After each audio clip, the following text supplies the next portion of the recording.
Voltamos com Cidadania em Debate aqui pela FURB TV e no programa de hoje estamos falando sobre economia e uma projeção de como esse setor vai se comportar em 2012.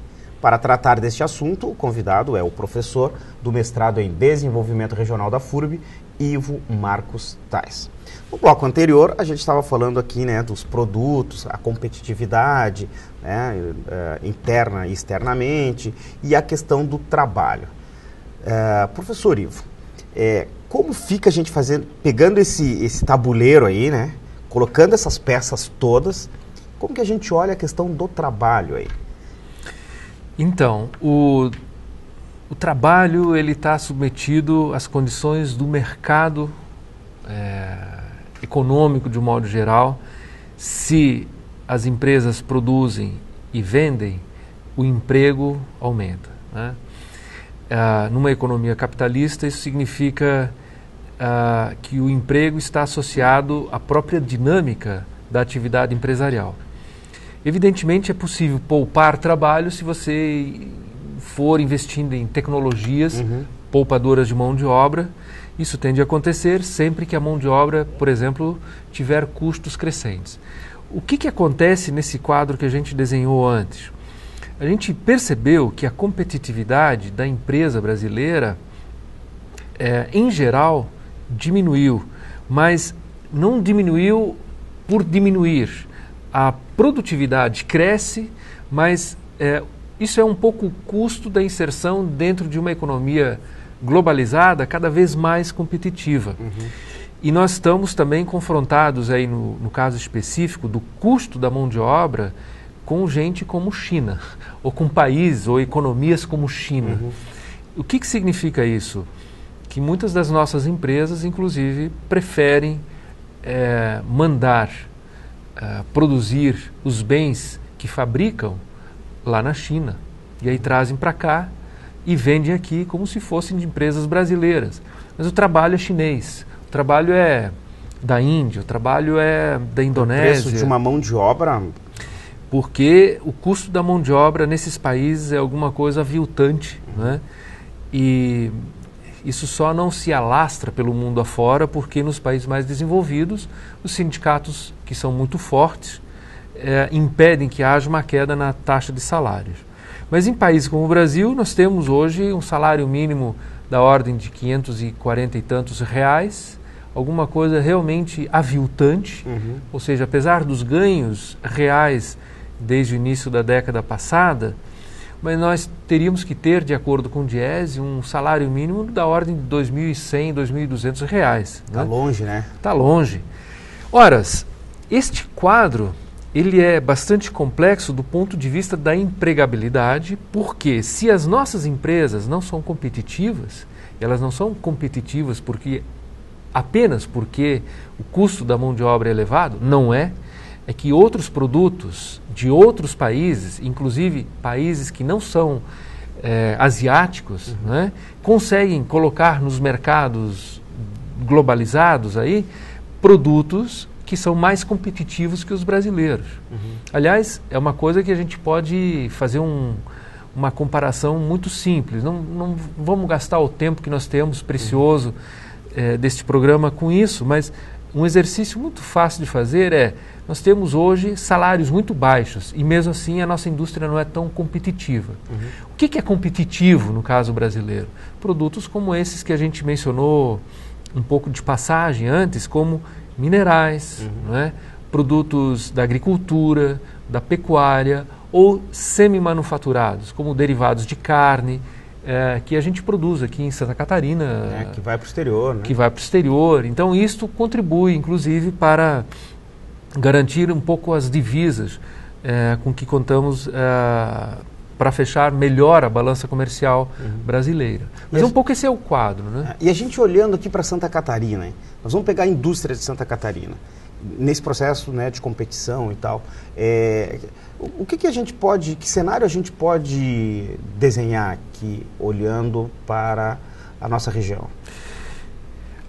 As informações que nós temos são de que grande parte dos empresários da região aqui e eu imagino que isso seja uma realidade muito próxima da economia catarinense, tem apelado para mercados de trabalho de mais baixo custo. E aqui não cabe dúvidas, os postos de trabalho que são fechados aqui representam justamente mão de obra empregada em outros países.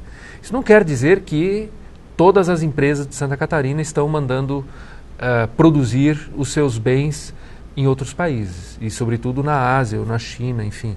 Mas há um grande contingente de empresas que produz com grandes vantagens em outros países, que permite que seja empregada uma mão de obra para atividades intensivas em trabalho, não é?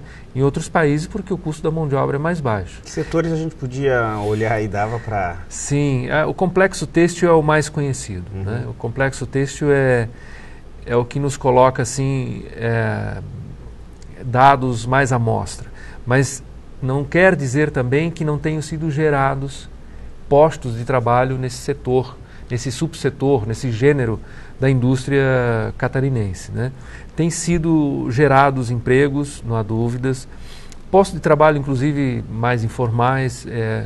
A gente sabe que as facções continuam funcionando a toda, mas eu diria que se a gente pudesse repatriar os postos de trabalho que foram gerados lá fora para produzir não só têxteis, mas outros produtos fabricados em Santa Catarina, aqui no estado, nós teríamos a geração de mão de obra, de postos de trabalho considerável.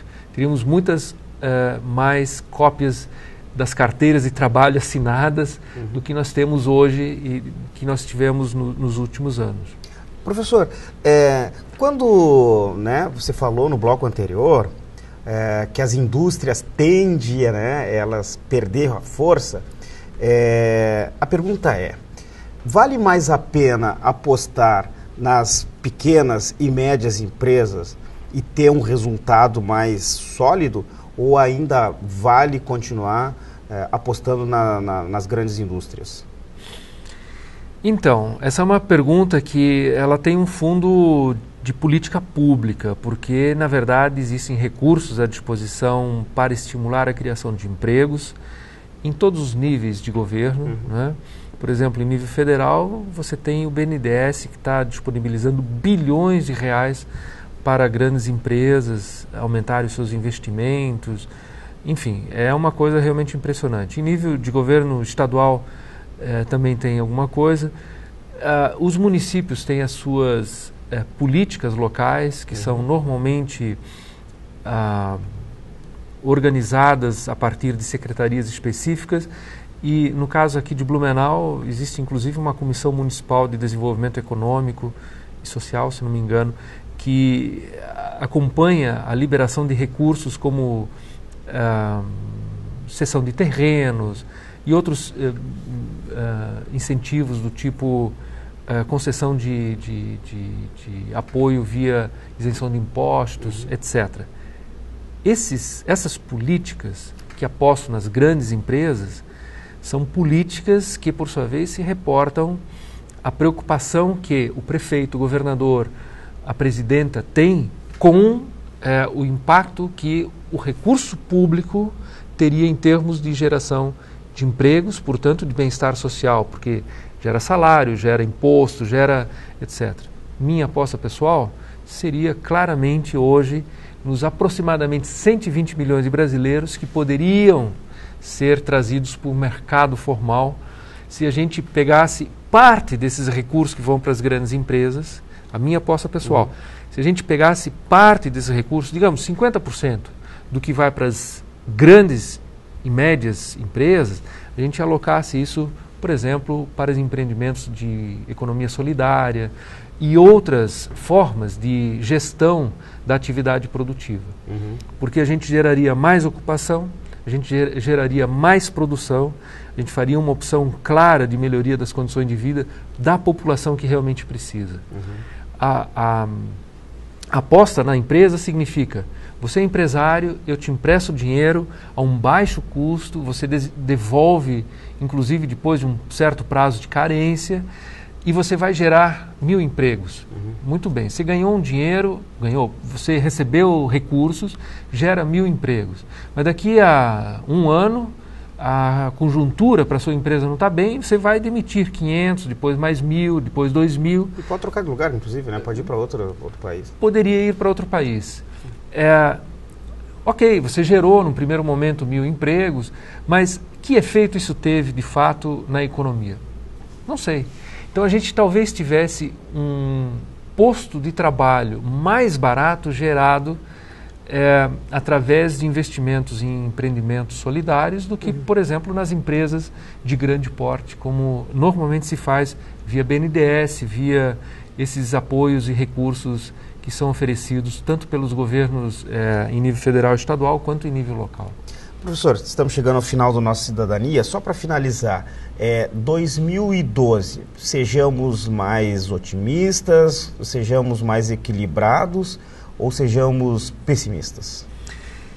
Do ponto de vista do que aqui importa, que é um programa voltado para os interesses dos trabalhadores, eu diria que nós devemos ser razoavelmente equilibrados, realistas e olhar para o mundo como ele é. Nada vem de graça, é preciso que os trabalhadores se organizem, defendam seus interesses nas suas entidades de classe, nas suas categorias, na base, façam pressão sobre as direções dos sindicatos e das outras entidades, estejam atentos, inclusive porque 2012 é um ano eleitoral, vem aquelas velhas promessas. O que eu posso dizer do ponto de vista de um programa como esse, que se orienta para esta perspectiva, é que os trabalhadores fiquem atentos. O mundo não está para peixe. Eu diria, a gente teria que considerar a realidade da economia mundial, teríamos que considerar as condições concretas em que se move a economia brasileira.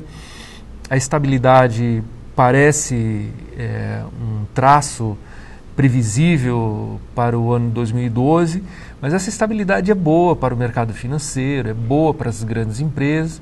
Precisamos de estabilidade não só de preços, nós precisamos de estabilidade de emprego, nós precisamos de proteção para o ser humano, nós precisamos de dignidade.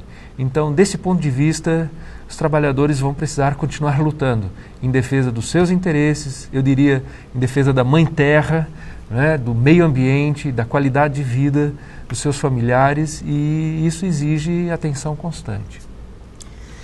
Muito bem. Chegamos ao final de mais um Cidadania em Debate, um programa do Sindicato de Servidores Públicos do Ensino Superior de Blumenau.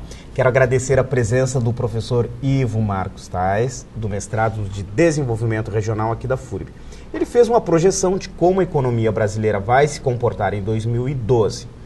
Também quero agradecer a você que esteve ligado no programa e a gente volta a se encontrar na próxima segunda-feira, a partir das 10 horas da noite, com reprise quinta-feira também às 10 horas aqui pela FURB TV. Lembrando que a gente vai ter reprises de programas daqui para frente, até por conta aí, né, desse intervalo que temos no final do ano.